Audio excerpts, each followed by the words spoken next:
Okay, well, I would like to call the meeting to order. Do we need to take a roll call or what's our next step? Do need to do a roll call. And I will start, just a second, Commissioner Banks is not present. Commissioner Arkles? He's not present. I will continue. Is that him? So he's being transferred from the panelists to this side. I think so.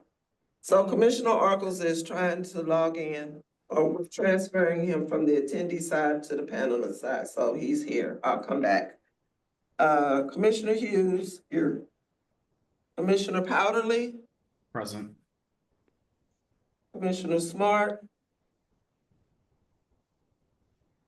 Not present. Commissioner Owens. Present. Okay, there you are. Thank you, Commissioner Smart. Commissioner Owens. Present. Chair Newberger is not yet here. We'll count him in when he logs in, and Commissioner Claiborne is here. Yes, I'm here, present. Yes, yep. Okay, so we have a quorum with, I believe, 7 present and 2 absent at the moment. And Vice Chair Claiborne, wants you to know that Commissioner Hughes and Commissioner Owens are in the office with us in the conference room. Okay, very good. Okay.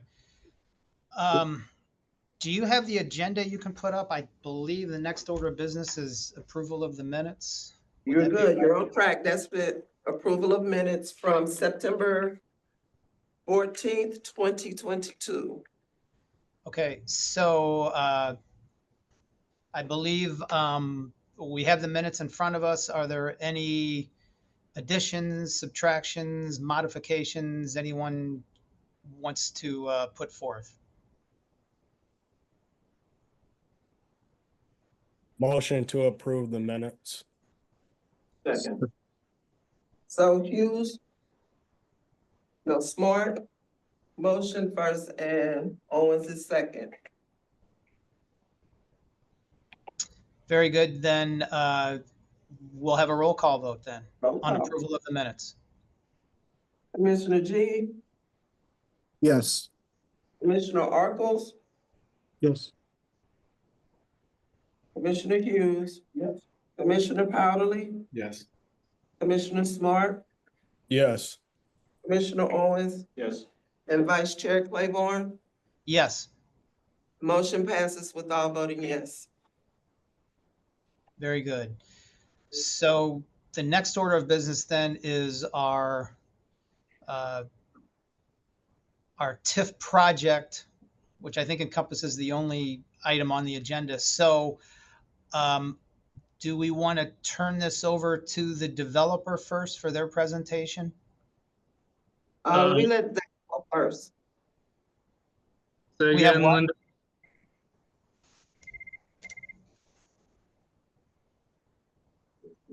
Chair, before we go into the resolution, can we just have Mark Spikeman, our outside counsel, kind of inform the public and the rest of the people in attendance how this TIF hearing is a little bit different from other ones we've had in the past?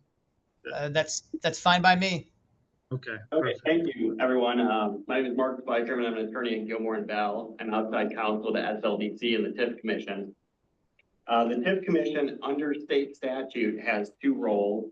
One is to hold a public hearing, and the other is to make a recommendation to the Board of Aldermen with respect to redevelopment plans and redevelopment projects. Those statutory roles have been completed with respect to the St. Louis Innovation District TIF.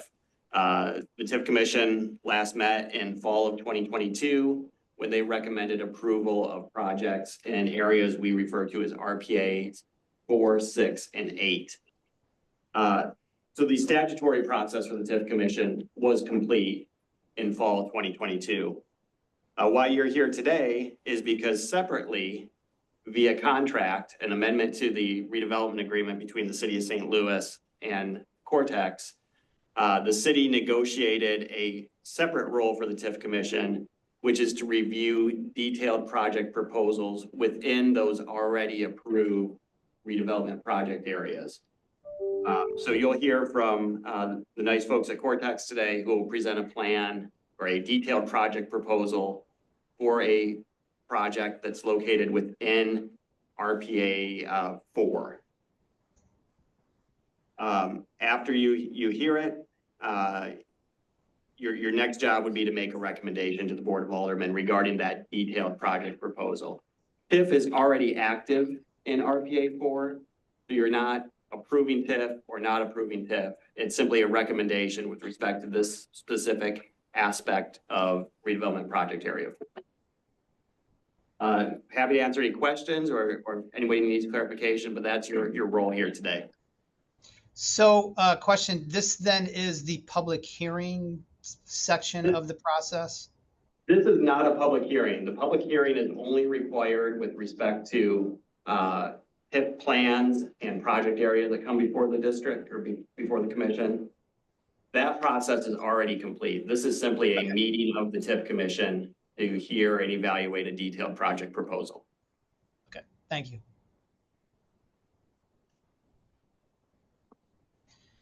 With that in mind, then seeing no further questions from the commissioners, let's proceed with the developer's presentation now.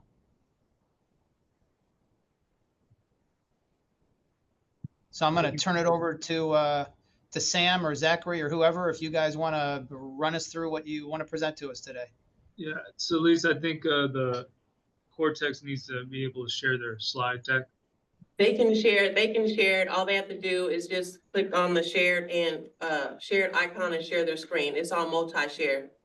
Okay, thank you, Celise. You're welcome. So first of all, folks, I just want to thank all of you and your staffs and the staffs of the folks who helped put this presentation together and the work being done here. I'm Sam Fiorello, and I'm president and CEO of the Cortex Innovation District. I've been in this role for about 4.5 years. So my tenure started just when COVID came. And so the heady days before me of new projects going up and conflicts over parking, because there are so many people here, that it's a different world since then, I'll say. But I'll also say that we've seen an uptick in activity, and where all of this sort of vacant generic office space in our region, like every other region, is out there, and it's an issue and a challenge. St. Louis has relatively little vacant laboratory or lab-enabled space. In fact, we had a study done and compared St. Louis to our competitors, places like Chicago and Philadelphia, San Diego, and a whole host of others. Ours is our vacancy rate for lab space is in the single digits, and where other places have a lot of second generation lab space, some up to 25%. And the project I'm going to talk to you about today is a story that we hope to replicate over and over again. And that's a story of a homegrown company that was born in a laboratory at one of our anchor institutions, in this case, Washington University School of Medicine.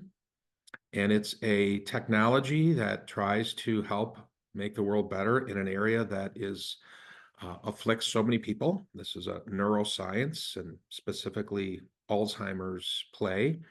That technology grew from that lab, and some of the founders were encouraged to say, this is a terrific body of research, great discovery, but we think it can get out into the world in the form of a company, which will create products and services. The company established a small presence in St. Louis. In fact, they have a couple of locations in Cortex, small footprint, sub 5,000 square feet. But they're at an inflection point because their technology and now their service they provide, a blood test, is vital in supporting a new class of drugs that have been approved by the FDA, of drugs that specifically target Alzheimer's.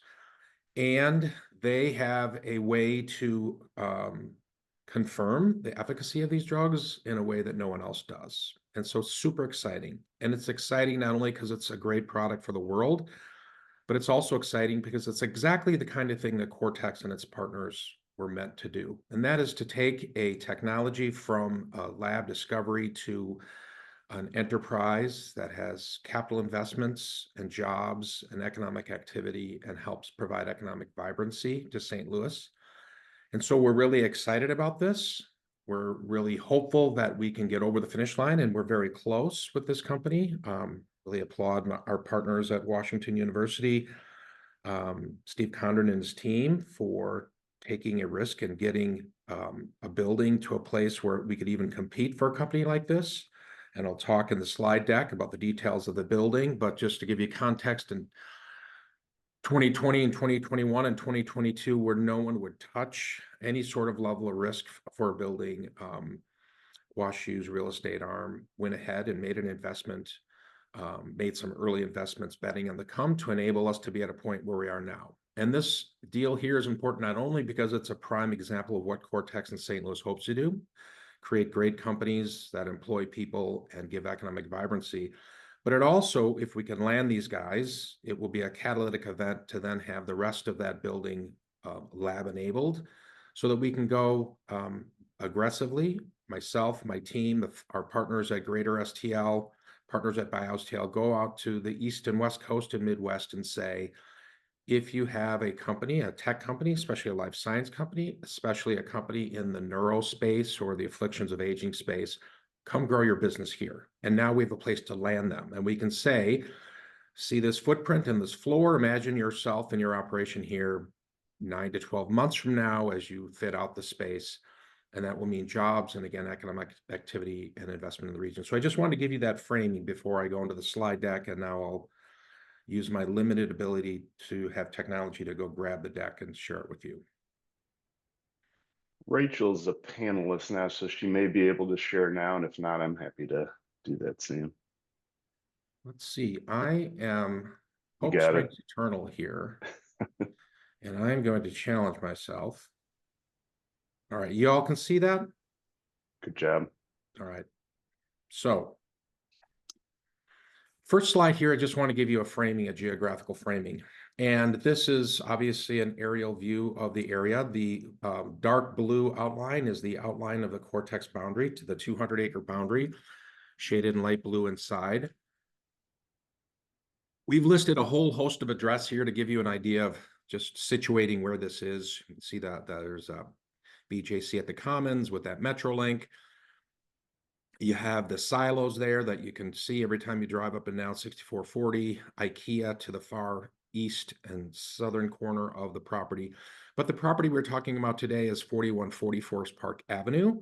It's the former Goodwill building site. It is on Forest Park, and it is just about a half block west of Sarah, and it's east of Boyle. And that's what we'll talk about today.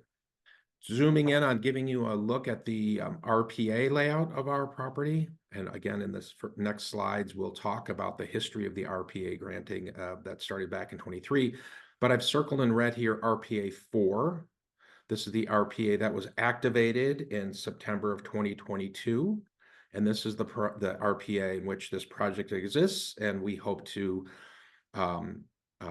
help with the economics of this deal to get us over the finish line. And I guess a thing I should have said in the framing too is that a company like this with this sort of explosive growth in a field like this is going to get attraction from other parts of the country and be courted. And in fact, we are in competition with a project or a location north of Chicago and another one in Boulder, Colorado. Both of them have second generation lab space that's ready and very cheap, frankly, relatively speaking, and incentives from both state and local entities. So this is not a slam dunk.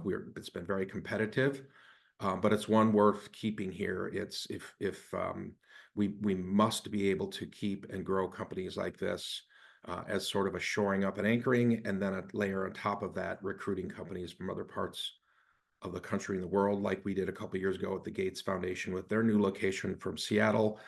And we announced last week a company whose founder is and investors are from the East Coast, New York, funding from the West Coast, California, and it's exploiting technologies again in the Neuro building, WashU Neuro, and the WashU Engineering.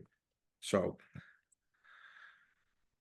the next few slides are going to give you a timeline of overlaying our TIF period with some of the construction that's happened. All of these projects show here.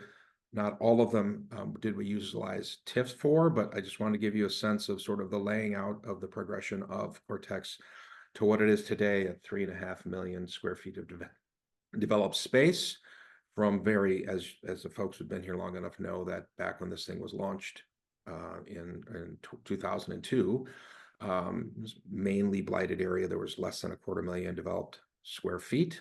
And now this is a vibrant, thriving ecosystem. Give you further just the timeline of it rolling out. You'll see the 2016, 18, 19 were areas of rapid growth, rapid investment.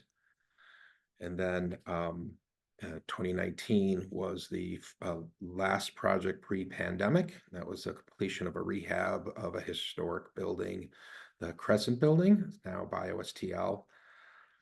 And that gets us to what's happening today. In 2024, the Washington University School of Medicine opened their neuroscience building.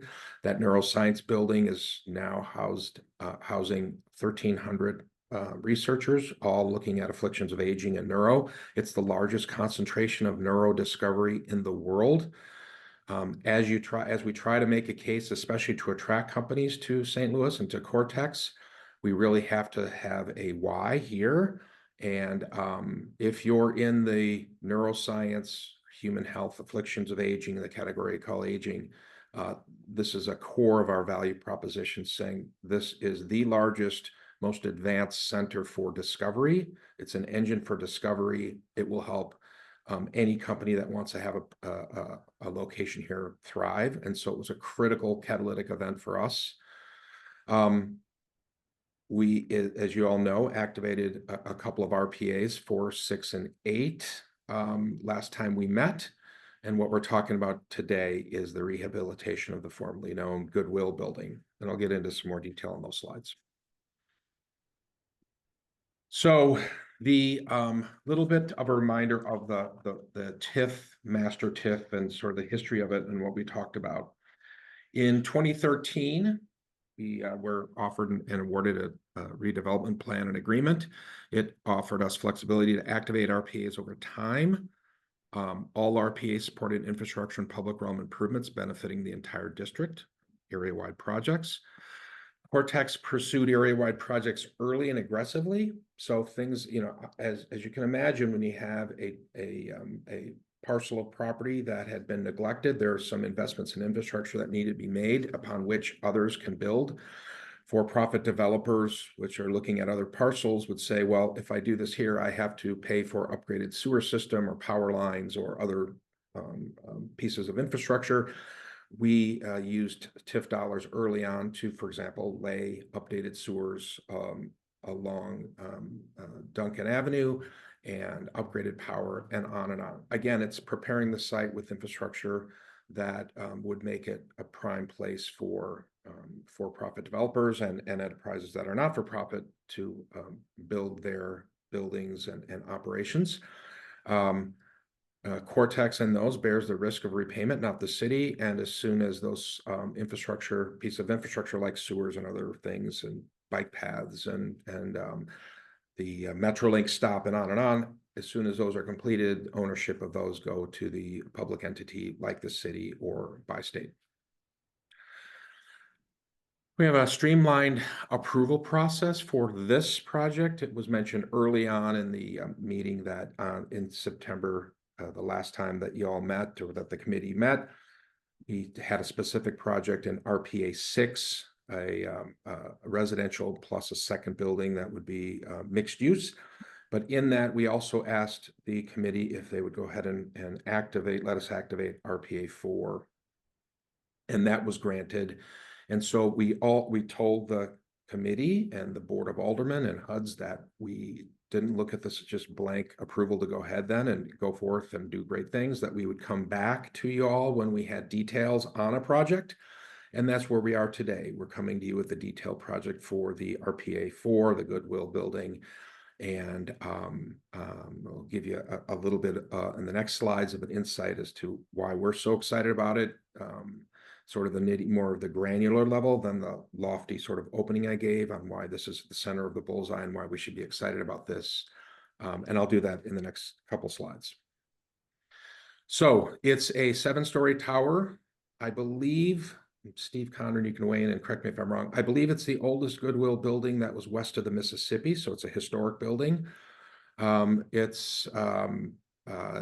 was awarded federal and state historic tax credits because of its historic nature. The proposed current project is 162,000 rentable square feet, and mostly lab, and a handful of office. The mix you'll see in another slide is 70-30. And the target here is for very early stage companies that are post incubation. They leave a small space like biogenerator, where they may have a shared 500 square feet, share a bench and share some labs. The company gets to the next step and they need to have more space and their own space, ability to lock a door because they have intellectual property they need to keep protected. But they don't need 20,000 square feet or 10. They don't have a robust enough balance sheet to go to a for-profit developer, and they're not in a position to sign a minimum 5-year lease. And so what's contemplated here is from that very early stage post-incubation sort of graduate space all the way to companies like the company that we're targeting here to serve as an anchor tenant that's much more developed and established. In addition to the main building, there's an ancillary 2-story building and connector have been demolished. They were there at the beginning, and I'll give you a visual of what we're talking about right here at this slide.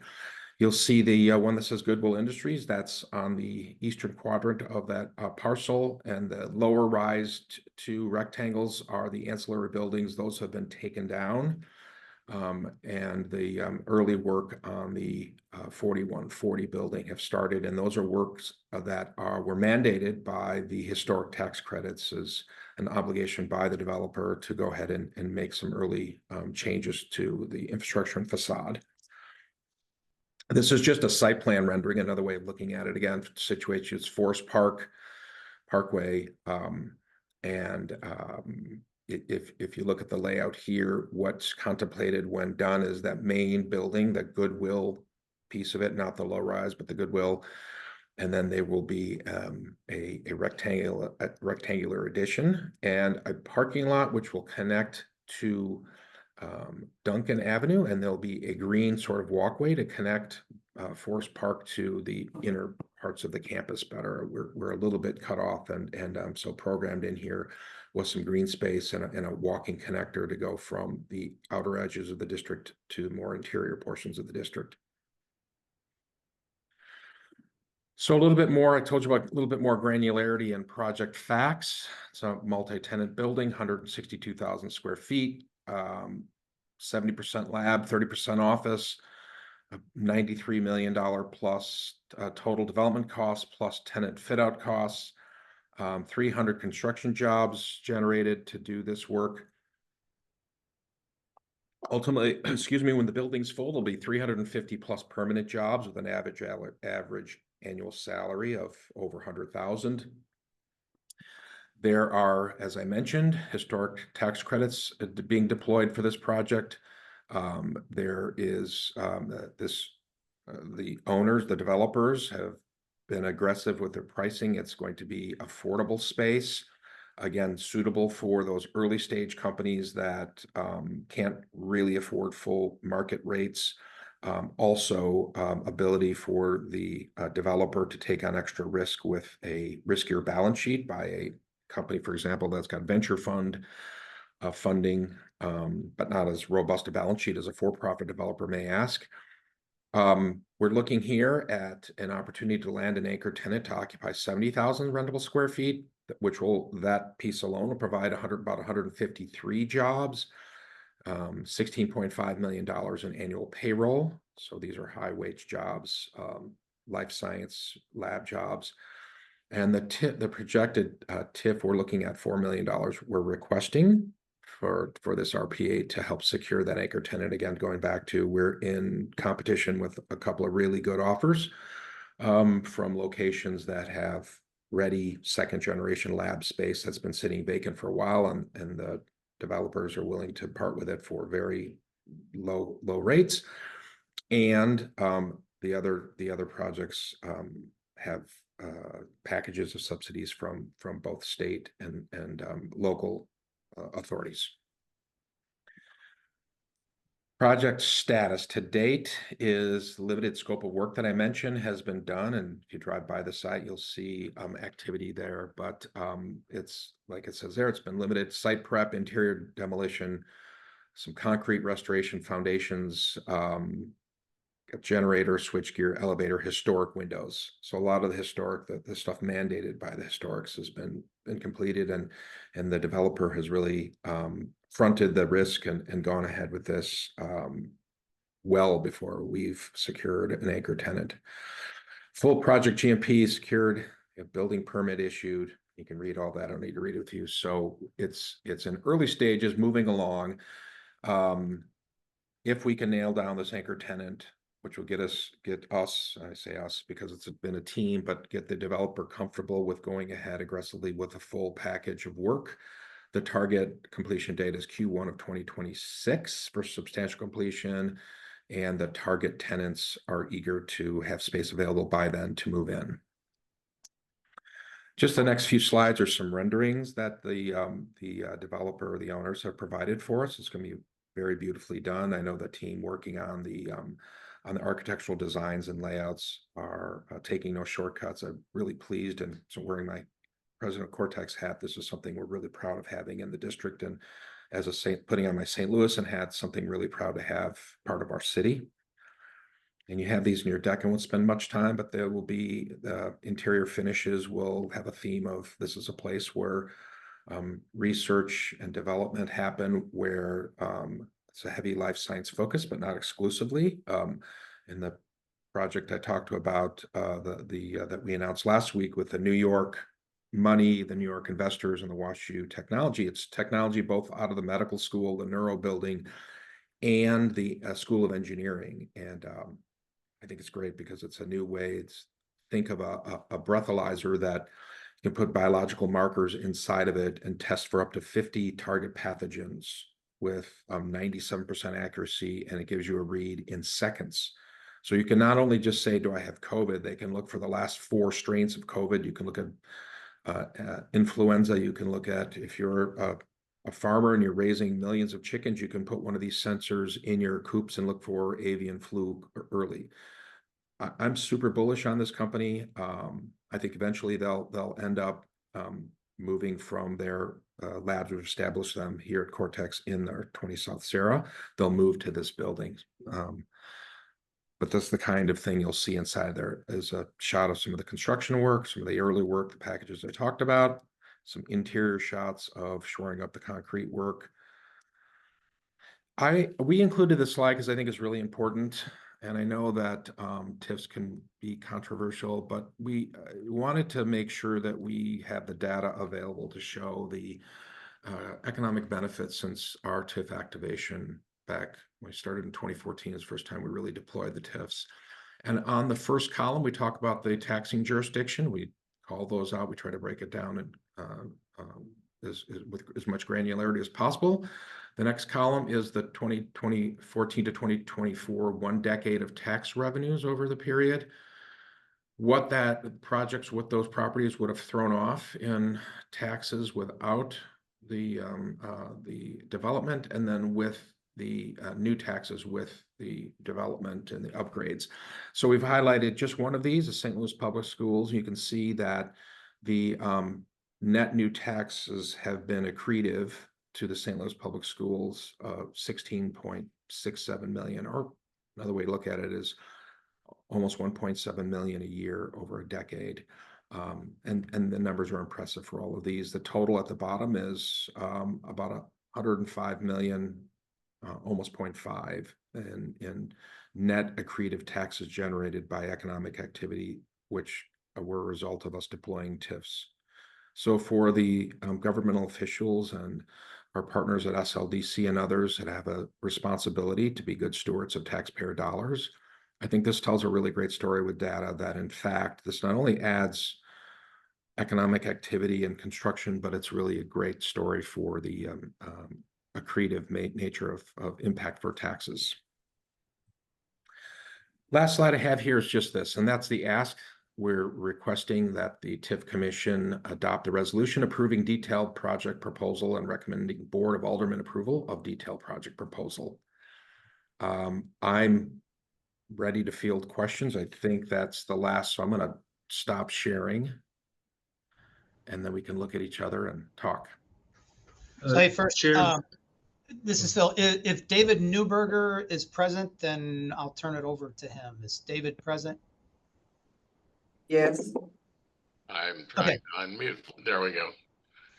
Greetings, everybody. I apologize for running a little late on this, and this is the first time I've tried to do this electronically. I believe someone from SLDC usually proceeds with a description from the SLDC's point of view. Is that the plan? yes, Chair, but first, the representative from the comptroller's office has to leave, so I would like him to speak now, if that's okay. Certainly. Mr. Salisbury, are you there? Yes, I am. Can everyone hear me okay? Yes, sir. Very good, very good. I am Charles Salisbury, the bond counsel representative of the comptroller's office. And as stated, I have to leave to get to the airport. The comptroller has expressed to me after several calls and review of documentation, including the slideshow that you all have had the opportunity to see now. And based upon that review, the comptroller is pleased to announce that she has no objection to the Cortex plan as outlined moving forward. This is truly a compelling project that will contribute to the economic development of the targeted area and to the city of St. Louis in general. And we are pleased to be a part of this program. Thank you very much. If there are any questions I can field about the comptroller's position, I'm happy to do so. Thank you. Appreciate your being able to give us that message. And now I think back to Mr. Wilson. Is that right? Yeah, I'm okay with if any commissioners has questions for the Cortex group, then if you guys have questions, then we can follow up with our analysis, SLDC's analysis afterwards. Okay. So commissioners, do you have questions? Hey, this is Phil. Quick question. So when this is all said and done, who actually owns this building? And, what's their connection to the community? And by the way, kind of behind my question is I just want to make sure that, we don't have individuals enriching themselves. So if you can tell me who's going to own this building and what their connection is. Steve? Yes, Sam. So I'm Steve Condren. I'm Assistant Vice Chancellor for Real Estate at Washington University and part of the developer team, otherwise known as BOB, B-O-B-B LLC, that has been leading this project. It's very much a follow-on to the development of the building that BioSTL is in, with similar structure as far as the ownership goes, to answer your question. BOB is a for-profit developer and owner of property affiliated with Washington University. We have investors in the historic tax credit syndication that will be part of the ownership group for the compliance period during the historic tax credit compliance period, that is.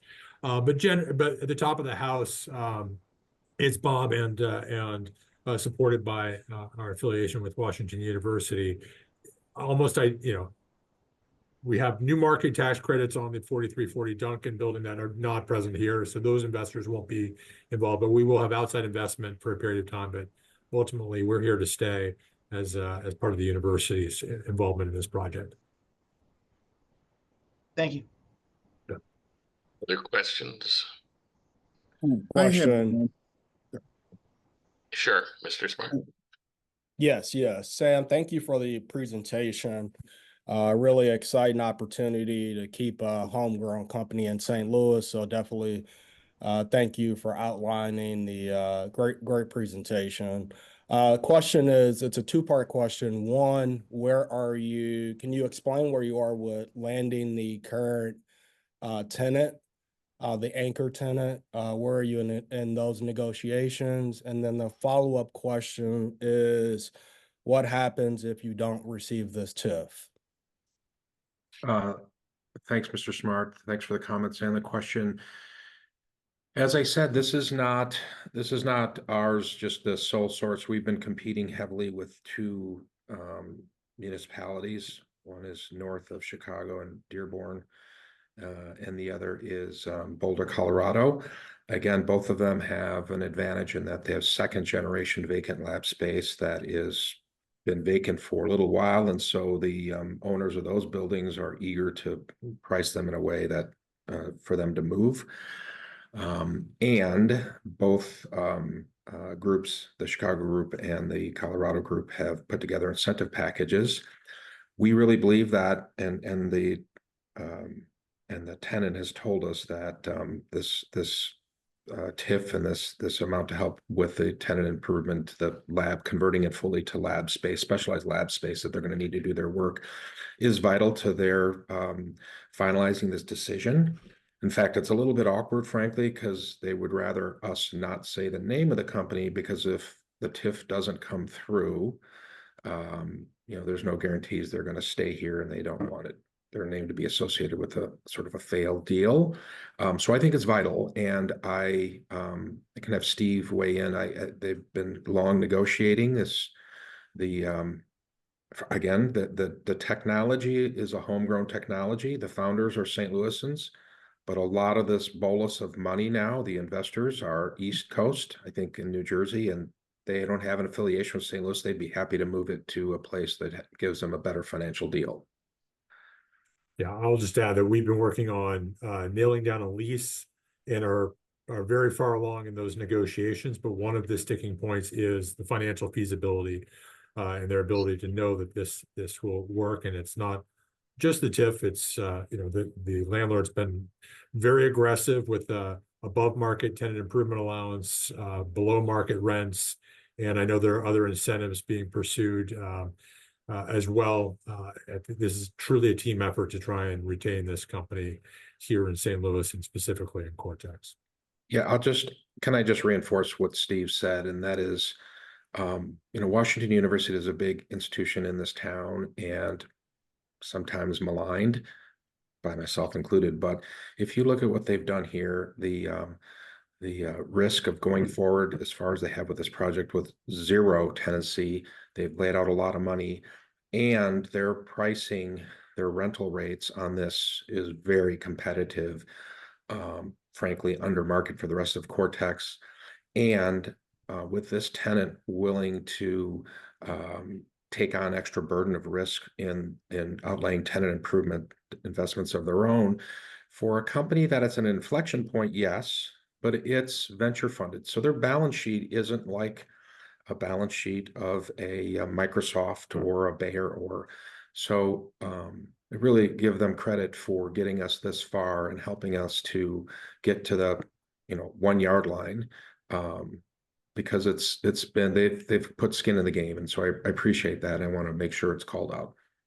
Yeah, and just to expand a little bit on that, Sam, for those who didn't see the 4340 project come through, where we shared a lot of detail about that project as well. We're below market for certain tenants, not because we're trying to undercut the market rate, but rather to retain companies that aren't quite ready for market rate space. So early stage companies, which are non-credit, we're willing to take a risk on them and meet them where they can find space that's affordable, with the notion that eventually they'll graduate into market rate space and have another place to go within the district. And so that's the role that we're playing here as a developer, somewhat uniquely, doing what the developer market can't in filling that gap in the ecosystem for the early stage companies. Thank you. Thank you, Sam and Steve.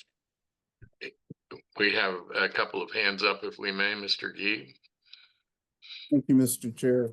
I'll start off by saying, I recognize that, at least according to your financial impact report, that the TIF financing makes up about 5% of your project financing. And so in that particular report, it has the TIF listed at 4.7 million. In the project's facts sheet that was part of the presentation, it mentions that your TIF is going to be up to 4 million. So I just want to make sure I understand what's the amount that you're asking for the TIF? Is it the 4 million or is it 4.7? It's the 4 million, up to 4 million is correct. And I apologize for that error, but that's the correct one, is up to 4. Thank you. Thanks. Thank you for that question, Mr. Gee. Mr. Alkils. Mr. Chair, first question's for Mr. Condren.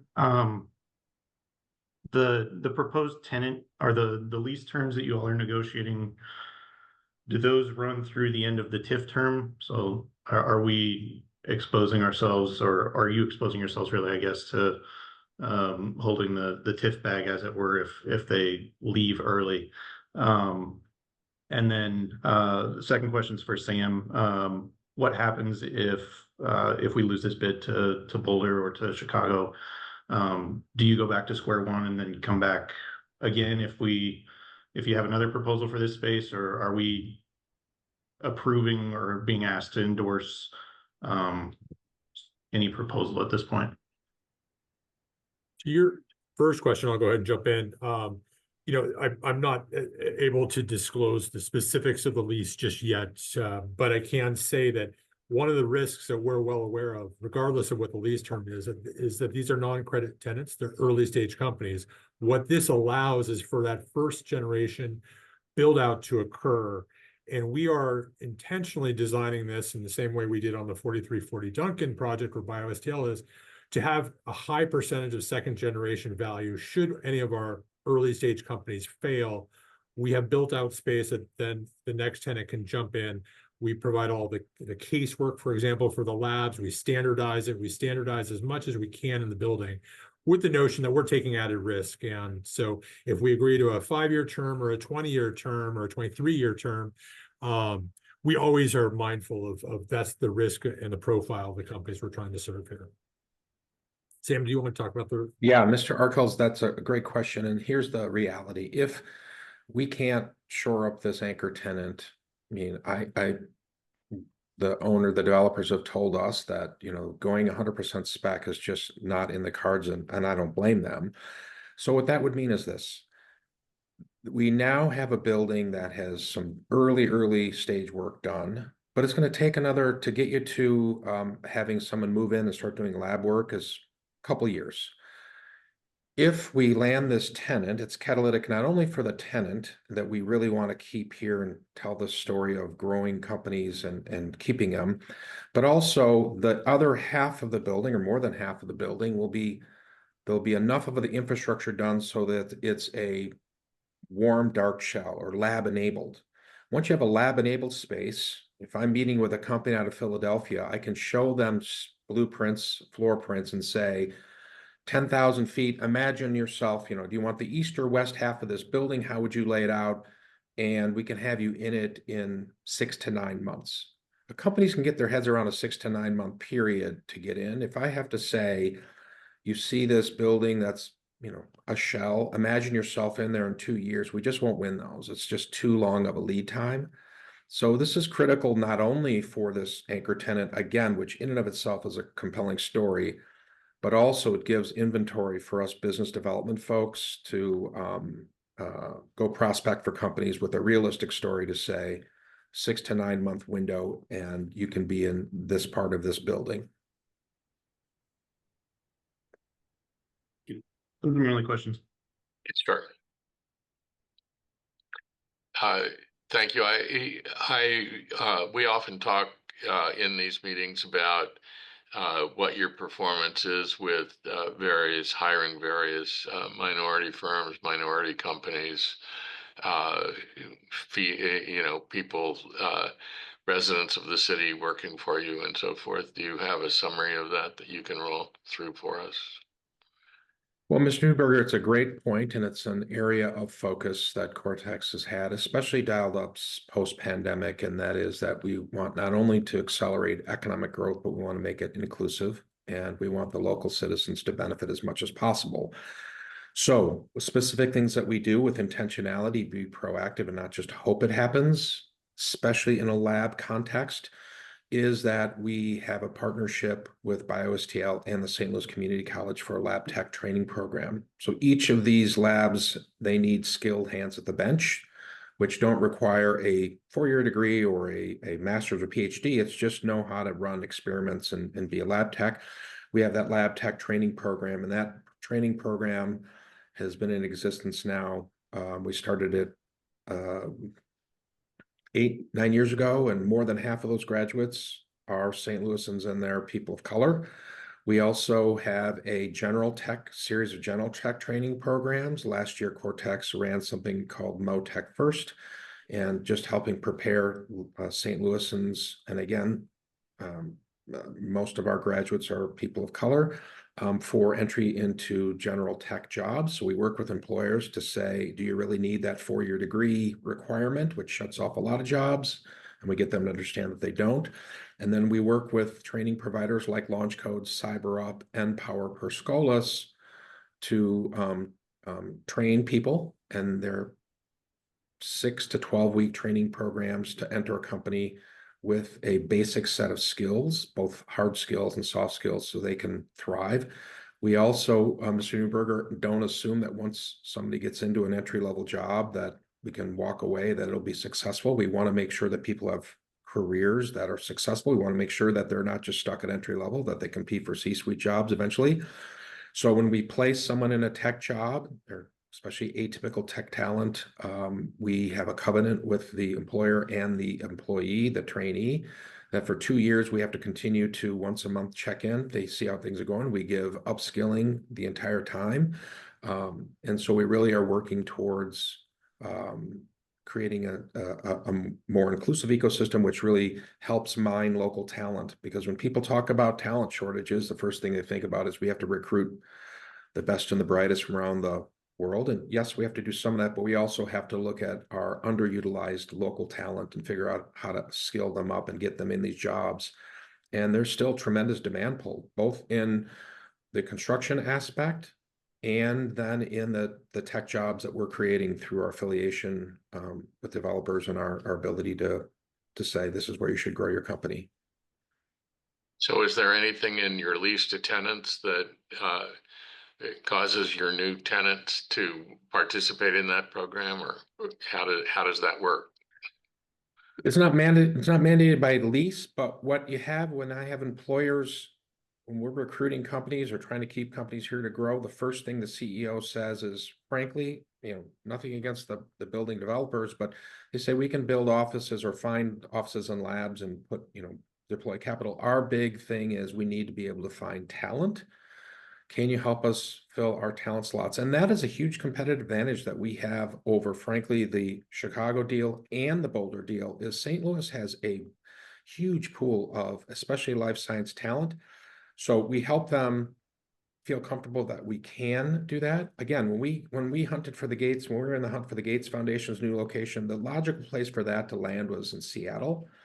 But we convinced them for the kind of work that they do here, they should be in St. Louis. And the thing that helped them get over the line is that we have such a pool of talent. Now, we also, though, don't want it just to be a certain demographic. We want it to be more inclusive. And again, the good news is that for the employers I talk to, the leadership, they want a more diverse workforce, a more diverse talent pool. And we help them meet those needs because it's very difficult for most employers to figure out the path. They don't know who to call at NPower or CyberUp or Launch Code or this whole myriad. Cortex serves as middleware to make sure that we put a system together and we connect with employers in a way that the whole is worth more than the sum of the parts. And that's what's going to help us win. Do you have any statistics on the overall success of Cortex in this area? We can send to you. We have statistics on both general tech talent, life science talent. Plus, we have a program called the Square One program for entrepreneurial talent. And we'll send that to you on the number of entrepreneurs we've trained and across all zip codes in our city and region, frankly. And more than half of those entrepreneurs are people of color, and more than half of those are women. So we'll follow up with those. We have all the statistics that we present regularly to our board, and happy to share with the commission. I think we'd like to see them before our final meeting on this. Our Alderman Browning is here. Would you like to say anything or ask any questions?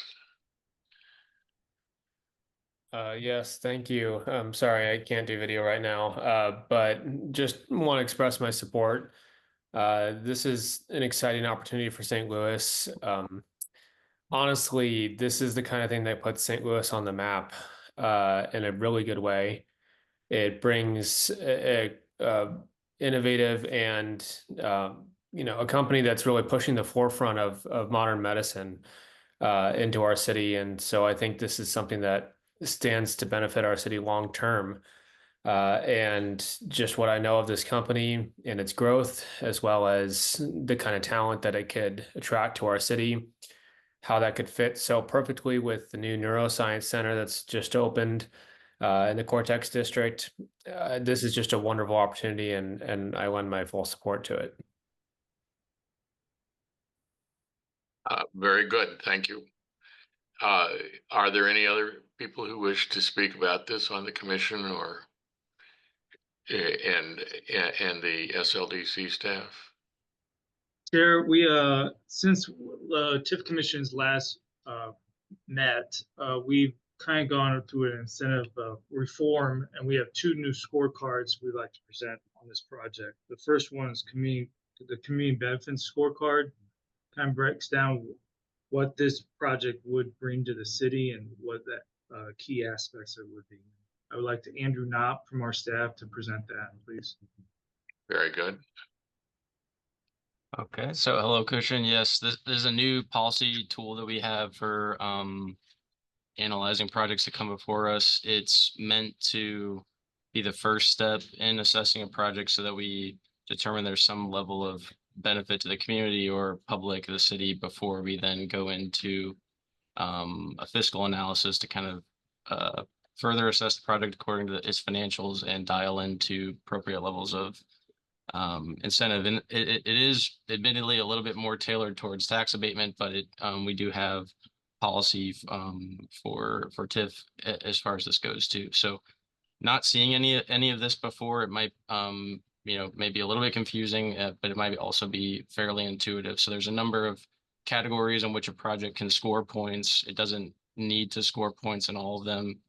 And it shouldn't be a negative reflection on a project if it doesn't get any points in some, or if it doesn't get full projects in some. A lot of it's geographically based, so there's not points possible in all categories. But I'll try to go through this pretty quickly, and you just ask questions if you have them. So let me share my screen.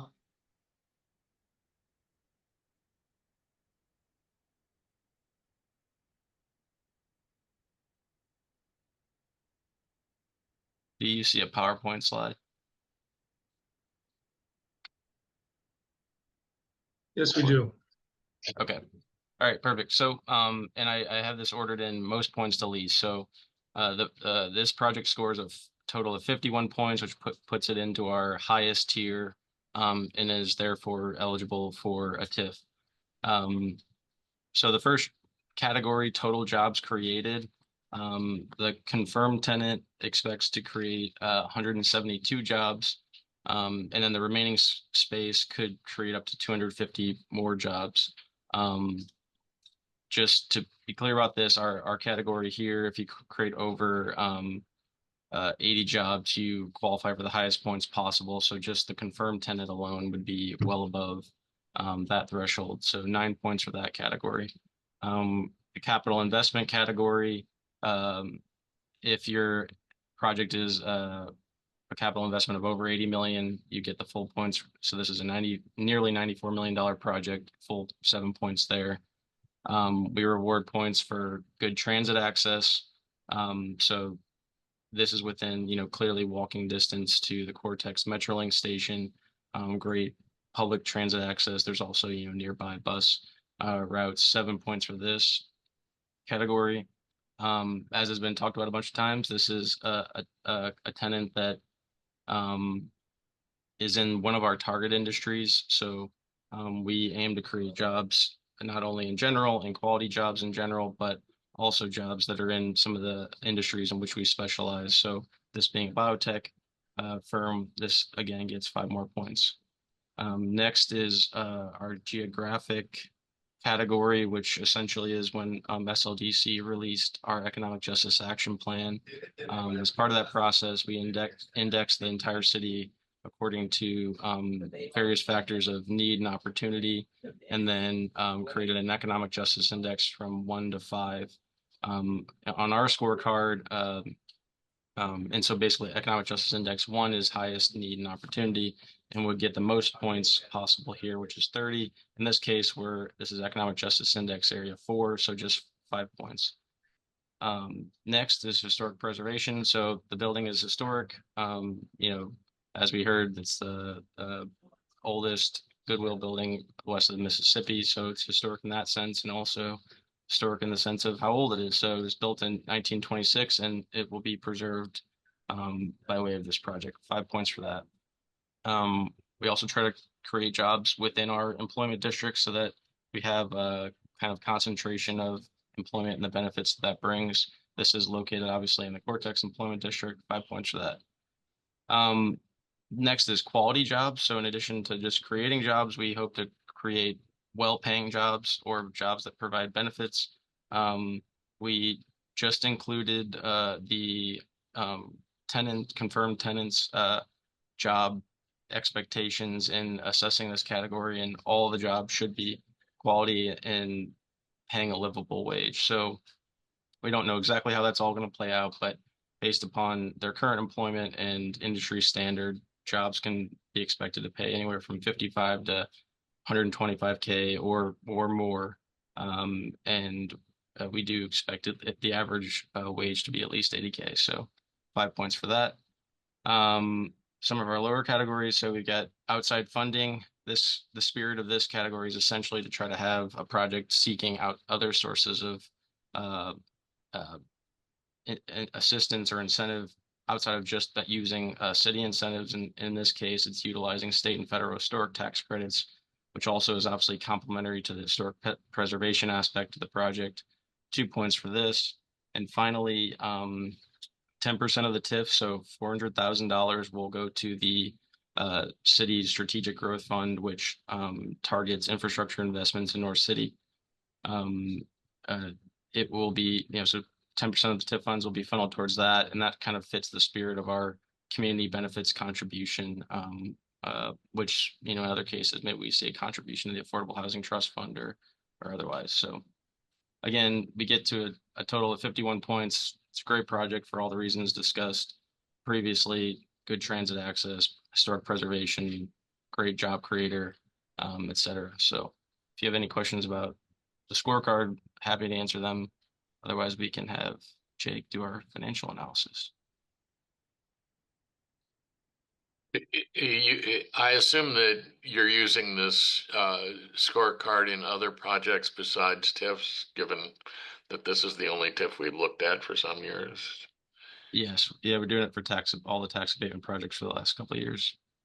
And so can you tell us something about other projects, whether 51 of 117 is an exceptional number, is a low number? What can you say?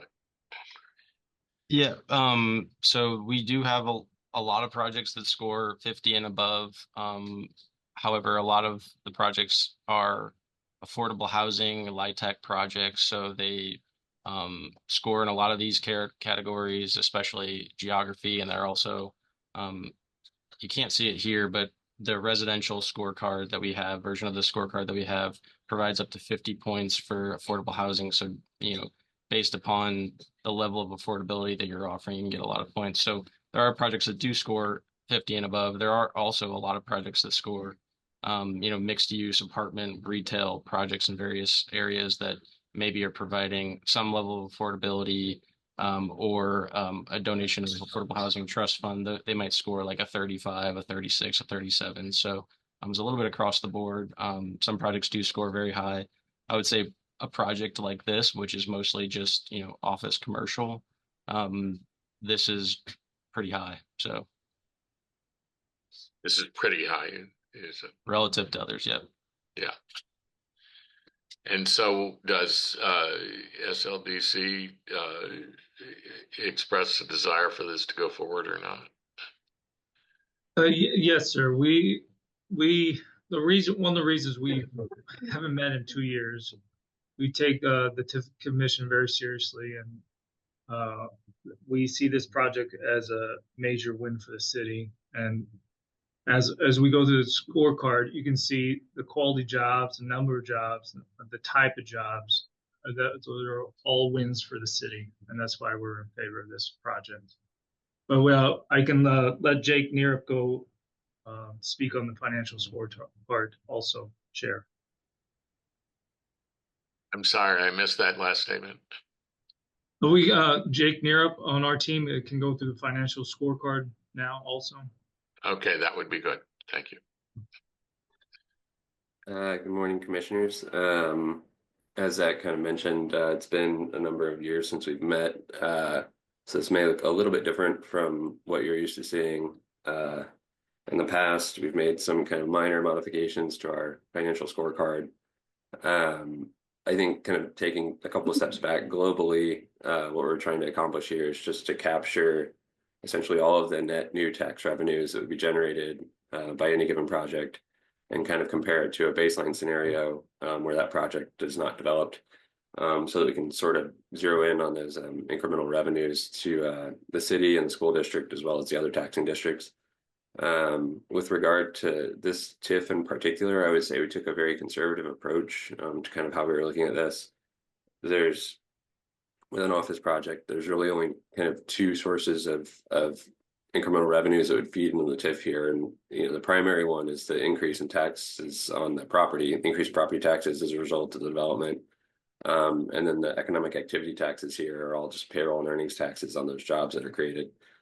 So on the property tax side, we took a look at 4340 Duncan, the bio-STL building that's kind of been mentioned a couple times, and use that as our benchmark and adjust it upward slightly for new condition.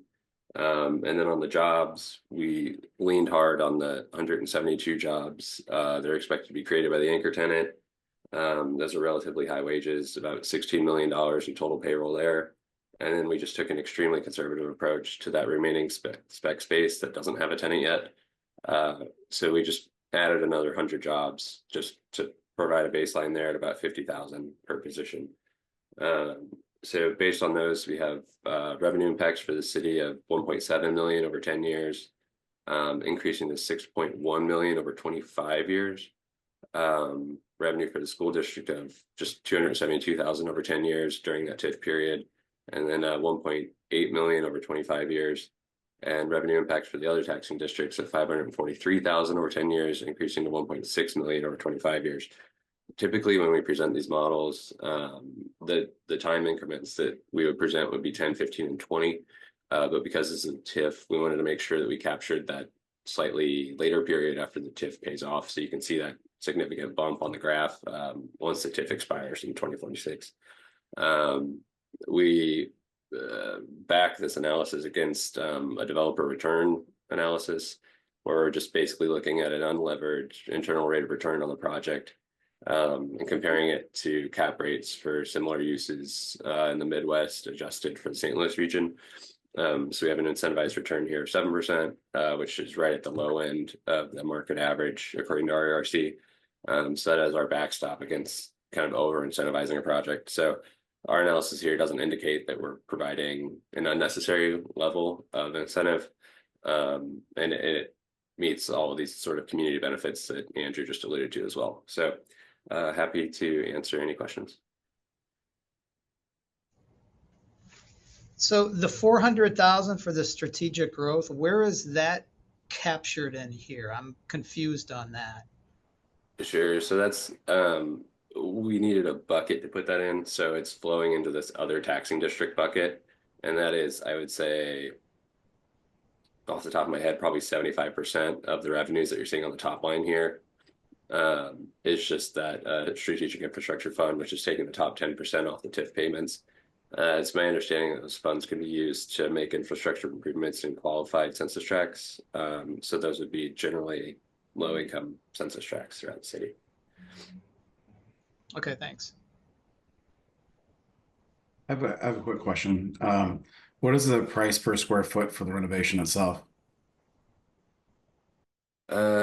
Sure. So, and is it I comparable could, to other renovations?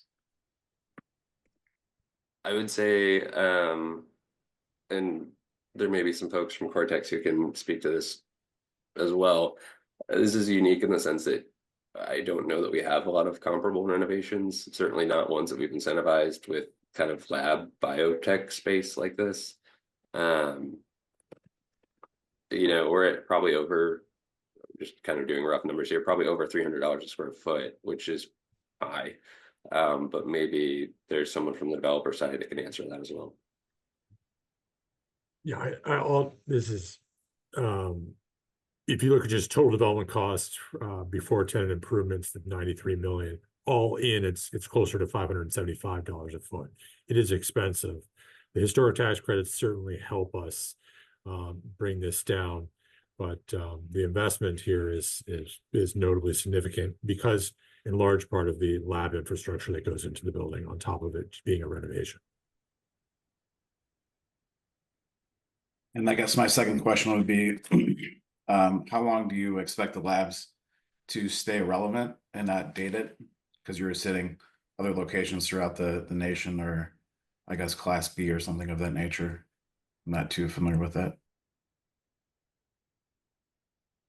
We're looking for the infrastructure to have a long life. I think we're building the renovation with a 30-year mindset, and the infrastructure we have capital renewal planned, but the tenant fit out, I think, is the more speculative nature. How often will those turn over and require new investment? And we'll look at that each on an individual basis as that occurs. Okay, thank you. Will this space be able to include labs that are need a high degree of isolation from the community?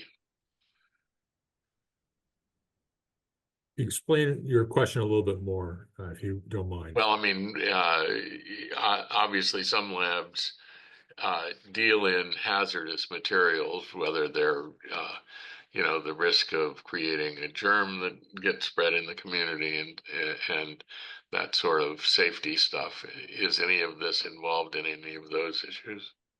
So for this initial tenant, we don't have those concerns.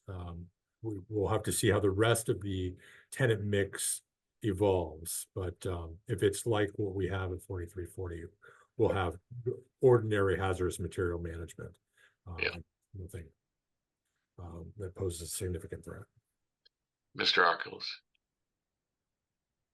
Thank you, Mr. Chair. I guess this is for the developer. Is there a specific piece of the project that the TIF money is being allocated for? I can see it from the parking lot I work. So like I can see the piering and the second story decking already.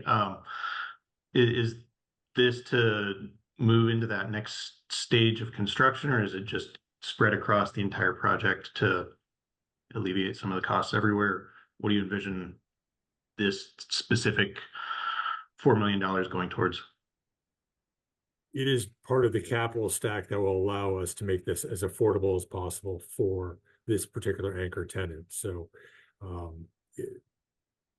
to give you an order of magnitude, at 70,000 square feet at roughly $350 a square foot for their build out, it's a fraction of the investment needed just to fit out their space. But it will certainly help in partnership with other incentives and our contribution from the landlord side. So that's a broad answer, but it's being broadly used to just generally hit affordability for this particular tenant. And then I had one other question for Jake. That bottom right-hand graph that shows the projected school taxes, is there a dollar amount that you all have projected if the project were to get built without incentives, what those projected taxes would be?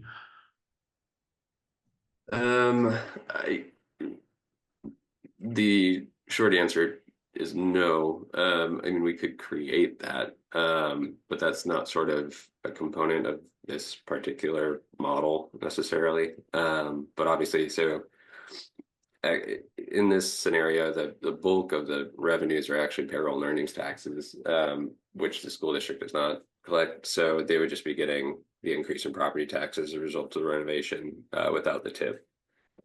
But we can provide that analysis if it's helpful. Sure. And I'd like to jump in just as a reminder, TIF is already active in this area. The TIF is in place, it exists. The TIF Commission's role here is just reviewing this project within that TIF.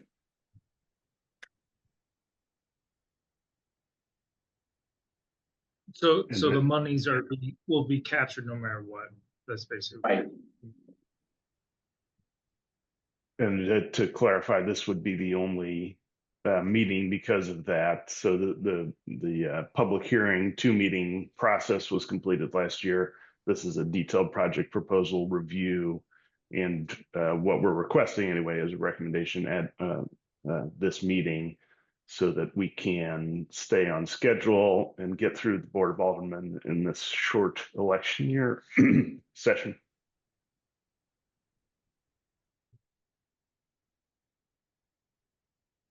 Fortunately, I lost a connection. Yeah, I have a question about the strategic growth fund. Mr. Fiorello mentioned $4 million needed for Bob.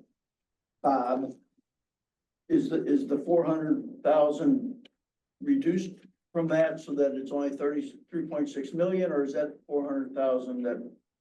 It is not.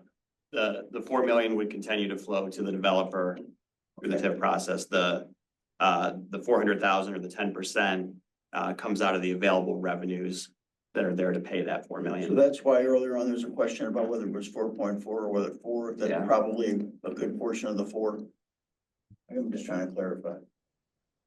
I can clarify that 4.7 versus 4. So our consultant PGAV produced an analysis of revenues showing that the project would support a 4.7 million TIF note. We're only asking for 4, which is a good thing. The project would support a bigger ask based on PGAV's projections, and so that's the reason for the discrepancy. So apologies again for that.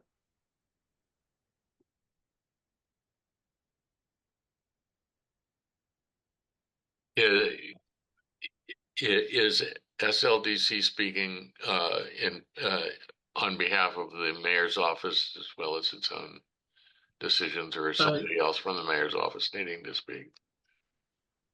No, we are speaking for the mayor's office. Chair. Okay. And I'm wending my way through the documents in another screen, which is why I keep turning my head. Are there any further questions or discussions that people want to have with this proposal? I do want to point out that during construction, Cortex and the GC will meet routinely with the Minority Compliance Department. And I think Stacy's in the boardroom that she can speak on that. Stacy, you're there? Yes, can they hear me? Yes, ma'am.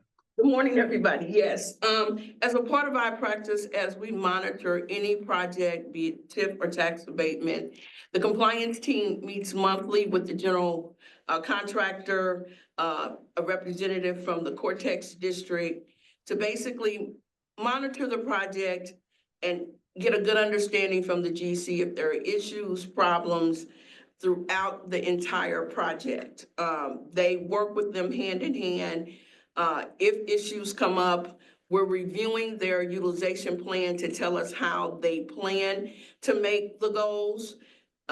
As they say, the best laid plans of men and mice. Sometimes the plans are not actually what happens, but we're always looking for their good faith actions and response when those issues come up throughout the entire project, and we take all of that into consideration. We give the general contractor and developer owners an opportunity to be a part of those meetings. We want everybody to know what's going on. We don't want any got yous at the end of the project and for them to have to say, we don't know what happened. We all know what happened. We give them an opportunity to say how they're gonna solve an issue if it comes up. And we also give them an opportunity at the end of the project to write out a narrative to explain their good faith efforts and what they did to rectify any problems that have come up. We get, as long as they're engaging with us, we're engaging with them. If we need to go back out and try to identify additional contractors, because whatever they put on a plan, it didn't happen. So there's support throughout the entire project. And when they're not going to do that, believe me, conversations are had, letters are sent. We keep them abreast of what we see, because them being the general contractor, sometimes they don't understand what's happening with the subcontractors on a project, and they don't see that maybe they're not doing what they're supposed to do. So we're working with everybody. Actually get a specialist assigned to them that works with them from the beginning to the end. Michael. Thank you. Okay. Okay, keep going. Any other questions? Can you give us an idea of what kind of typical problem emerges and how you have to solve it? Sure. Typical project, because of the bidding process, like we're talking right now, and they might identify subcontractors that are gonna work on a project. When it's time for them to show up on the schedule, they might still be on another job. It could get delayed, or they might be out of business. And now they have to identify, especially another MBE or WBE contractor, or that's going to affect their numbers and their outcomes, which might require them to have to do what we're gonna say a quick pre-bid kind of meeting with potential other M's and W's, whatever they need to replace, to try to make up for those goals and participation numbers that they would be missing. So that is probably the most detrimental thing that could happen, in terms of they've identified companies that are not available to provide that scope of work for them on the project, and they would need to identify another one, which I'll say 9 times out of 10, it's gonna cost them more money at that point than had it been from the beginning. And they're trying to find somebody to maybe fit them in, and so the price goes up, which as most general contractors will say, it costs me more money to have more M's and W's, but at this point, you look at what for too, if you don't do this, how does that affect your participation on the project and your incentives? Have you, I have never heard of any problems with Cortex projects being able to stay roughly within our goals. Is that your experience? I will say I've been working with Cortex projects for the past 10 years. They are still grandfathered in under 25 and 5. Eventually they will be under our new ordinance, but Cortex has made a serious commitment to make those goals. They have been actively involved to make sure that the general contractors and the subcontractors working on the project understand they are a part of that, and they have responsibility to help them make those goals. But I'm not gonna say everybody is doing it. If they will fall short here and there, but they will do their best in good faith efforts to make it up. Very good. Are there, again, other questions or comments from the commissioners? I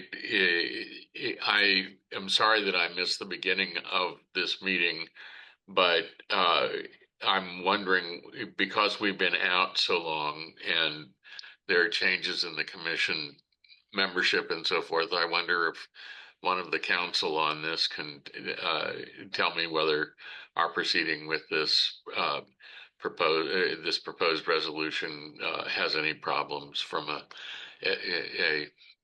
government agency kind of point of view.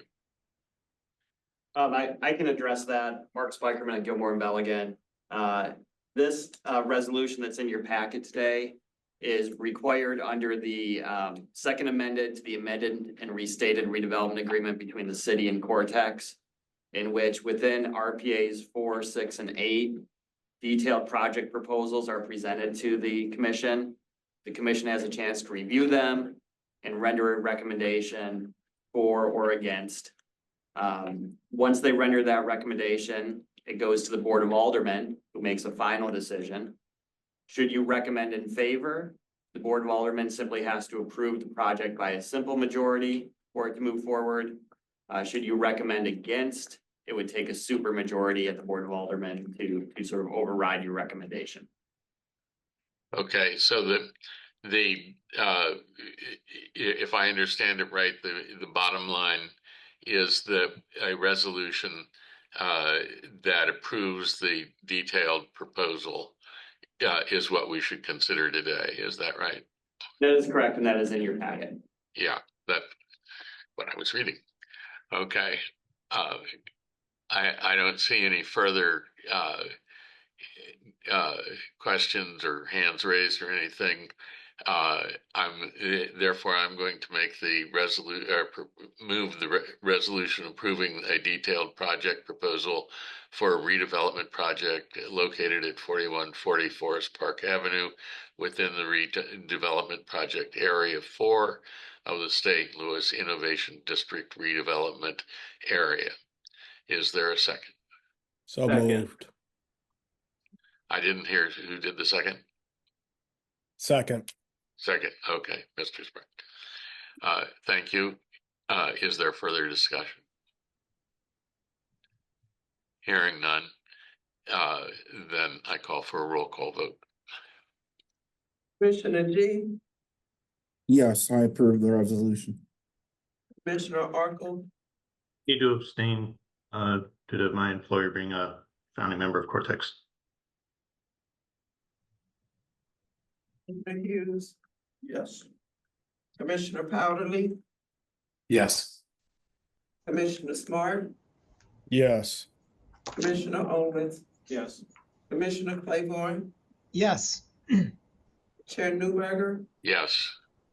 The motion passes with 7 voting yes and 1 abstention. Very good. Well, we're very pleased to do this. I think you made a wonderful case for going forward, and we're happy to support it. I was late. There were some minutes in at the beginning of our agenda. Were those adopted? Yes, sir. Yes, for David. Okay. Is there any further other business of the commission then this morning? Mr. Chairman, can I just finally offer some words of praise and thanks for the team that worked on this. The folks at SLDC, from Neil Richardson to Zach on down, were incredible, both creative, but also pushing us at every step to do our best and be our best and meet their goals. To the folks at Greater STL, Maggie Coast and her team who helped with this, and they're doing more on trying to find state subsidies. And then to Steve Condren and his team at WashU, because this is a really hard one, and no rational, sane, for-profit developer with just a goal of maximizing investor wealth would do this. And I just want to call that out and appreciate it. And it's for Cortex, it helps us to drive mission and make our city have more economic vibrancy, a more inclusive way. And so I just wanted to say thanks and incredible teamwork and creativity. So, Well, we appreciate the vote of confidence, and we're very pleased to see Cortex continuing to grow. thanks. So, Is there, I don't think there's anything further on the agenda. Seeing no hands raised, I'm going to rule we're adjourned. Thank you all. Thank you all. Thank you. Thanks, everyone.